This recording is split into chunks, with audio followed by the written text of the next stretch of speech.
بسم اللہ الرحمن الرحیم۔ صفا و مروہ، ایک مشہور بت جو صفا و مروہ پہاڑوں پر پوجا جاتا تھا۔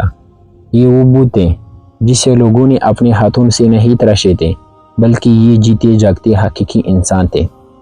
انہوں نے خانہ کعبہ کے اندر ایسا کیا جرم کیا تھا جس کی وجہ سے اللہ نے انہیں ایسا خوفناک عذاب دیا جو آنے والوں کے لیے عبرت کے نشان بن کے مطلب جب سے خانہ کعبہ تعمیر ہوا تب سے لے کر اب تک جس نے بھی بیت اللہ کی بے حرمتی کی یا بے حرمتی کرنے کی کوشش کی تو اللہ نے ان کا وہ حشر کیا کہ ریتی بنیاد تک عبرت کا نشان بن کر رہ گئے۔ پھر چاہے وہ دنیا کا طاقتور بادشاہ ابرہہ اور ان کے ہاتھیوں کا لشکر ہی کیوں نہ ہو۔ اس کے علاوہ تاریخ میں کئی ایسے واقعات ملتے ہیں کہ جنہوں نے کعبہ شریف کی بے حرمتی کی اللہ نے دردناک عذاب دے کر تباہ دیا۔ اس کا ایک مثال احساس و نائلہ ہے۔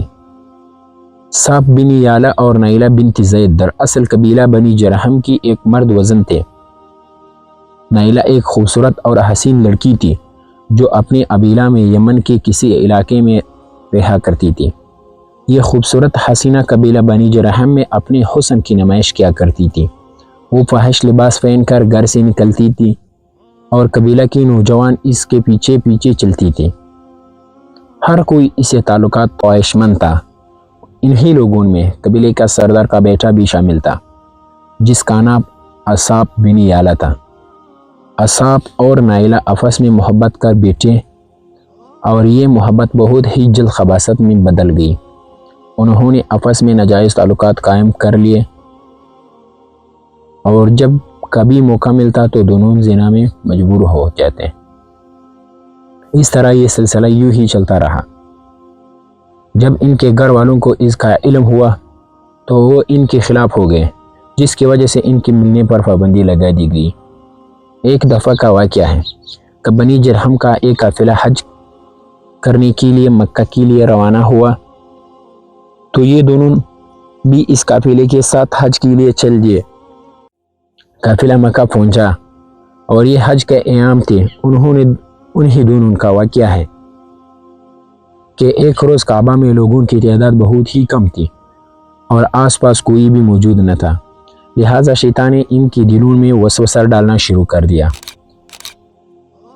وہ دونوں خانہ کعبہ میں داخل ہو گئے اور اس تنہائی کے عالم میں زنا کرنے لگے۔ ان کے اس خباثت اور کعبہ کی بے حرمتی پر زمین اور آسمان کانپ اٹھا، سمندر کی موجیں جوش مارنے لگی اور اللہ کی طرف سے عذاب نازل ہوا۔ یوں کہ جب وہ خانہ کعبہ کے اندر بدفعلی کر رہی تھی تو اسی وقت ان کی روحیں قبض کر لے گئی اور ان کے گوشت پوش کے جسم پتھر کر کے بنتے چلے گئے۔ یہ لمحہ انتہائی خوفناک اور عجیب و غریب تھا۔ وہ زندہ انسان عذاب الہی کے تحت اب پتھر بن چکے تھے۔ دیر بعد جب بنی جرہم کے لوگ کعبہ کے قریب آئے اور بیت اللہ کے دروازے کو کھولا تو دونوں بدبخت برہنہ حالت میں پتھر بن کھڑے تھے۔ وہ یہ سمجھ گئے کہ یہ خبیث اللہ کے مقدس گھر میں کس جرم کا ارتکاب کر رہے تھے۔ لوگوں نے دونوں مجسموں کو اٹھایا اور باہر لا کر زمین میں گاڑ کر انہیں کھڑا کر دیا تاکہ یہ لوگوں کے لیے عبرت کا نشان بنا رہے۔ کچھ دن گزرنے کے بعد مکہ کے لوگوں نے سانس کے بت کو اٹھا کر کوئی صفا کے مقام پر رکھ دیا اور نائلہ کے بت کو اٹھا کر کوہ مروہ کے مقام پر رکھ دیا۔ صفا و مروہ دراصل دو پہاڑی ہیں جو حرم کعبہ کے بالکل قریب ہی ہے۔ انہیں دو پہاڑوں پر چڑھ کر اور چکر لگا کر بی بی حجرہ رضی اللہ عنہا نے اسی وقت پانی کی تلاش کی تھی جب حضرت اسماعیل علیہ السلام شیرخوار بچے تھے اور پیاس کی شدت سے بے قرار ہو گئے تھے۔ اس لیے زمانہ قدیم سے یہ دونوں پہاڑیاں بہت مقدس مانی جاتی ہیں اور حاجی ان پر چڑھ کر بڑے احترام اور جذبہ عقیدت کے ساتھ طواف کیا کرتے تھے۔ جب انصاف اور نائلہ کے بت کو صفا و مروہ پر رکھا گیا تو ان کی سزا یہ تجویز کی گئی کہ جو شخص بھی صفا و مروہ پر جائے وہ ان دونوں بتوں کو ایک ایک جوتا مارے۔ ایک دو نسلوں تک تو یہ عمل جاری رہا۔ پھر لوگوں نے انہیں جوتوں کی بجائے تپڑ مارنا شروع کر دیے اور کچھ نسلوں بعد لوگ انہیں صرف ہاتھ لگا کر کرتے تھے۔ اسی طرح وقت گزرنے کے ساتھ لوگوں نے ان سے عبرت حاصل کرنا کم اور ان کی تعظیم زیادہ کر لگے، یہاں تک کہ ایک وقت ایسا آیا کہ عربوں نے جاہلیت کی بنیاد پر ان کو محبت کی علامت قرار دینا شروع کر دیا، اور قبیلوں میں ان دونوں کی عشق کی داستانوں کو فخر سے بیان کیا جانے لگا۔ آہستہ آہستہ یہ محبت کی دیوی اور دیوتا قرار پائے۔ 5ویں صدی تک انصاف اور نیلا کی اس بت کو عربوں کے بڑے بتوں میں شامل کیا جاتا تھا، جن کے آگے لوگ سجدہ کیا کرتے تھے اور قربانی بھی چڑھاتے تھے۔ حضرت زید بن حارثہ رضی اللہ عنہ کا بیان ہے کہ زمانہ جاہلیت میں جب مشرکین مکہ بیت اللہ کا طواف کرتے تھے تو اصحاب نیلا کے اس بت کو پوجتے تھے۔ میں ایک دفعہ رسول اللہ صلی اللہ علیہ وسلم کے ساتھ بیت اللہ کا طواف کر رہا تھا، لہٰذا جب میں ان بتوں کے پاس گزرا تو ان کو چھوا۔ اس پر آپ صلی اللہ علیہ وسلم نے مجھ کو ان بتوں کو چھونے سے منع کیا ہے۔ میں نے اپنے دل میں کہا کہ یہ کو تو صحیح، کیوں چھونے سے ہوتا کیا ہے، اس لیے دوبارہ ان کو چھوا۔ آپ صلی اللہ علیہ وسلم نے دوبارہ ذرا سختی سے منع کرتے ہوئے فرمایا، کیا تم کو منع نہیں کیا؟ حضرت زید فرماتے ہیں کہ اللہ کی قسم اس کے بعد کبھی کسی بت کو میں نے ہاتھ نہیں لگایا، اور میں قسم کھا کر کہتا ہوں کہ نبی صلی اللہ علیہ وآلہ وسلم نے کبھی بھی کسی بت کو نہیں چھوا تھا، یہاں تک کہ اللہ نے آپ صلی اللہ علیہ وسلم کو نبوت عطا فرما دی اور آپ پر وحی نازل ہونے لگی۔ ایک دن رجد و ہدایت کا ایک سورج طلوع ہوا جس سے یہ جگمگا اٹھا۔ حضور پاک صلی اللہ علیہ وسلم نبوت کے عہدے پر فائز ہوئے۔ آپ صلی اللہ علیہ وسلم نے دعوت و تبلیغ کا کام شروع کیا۔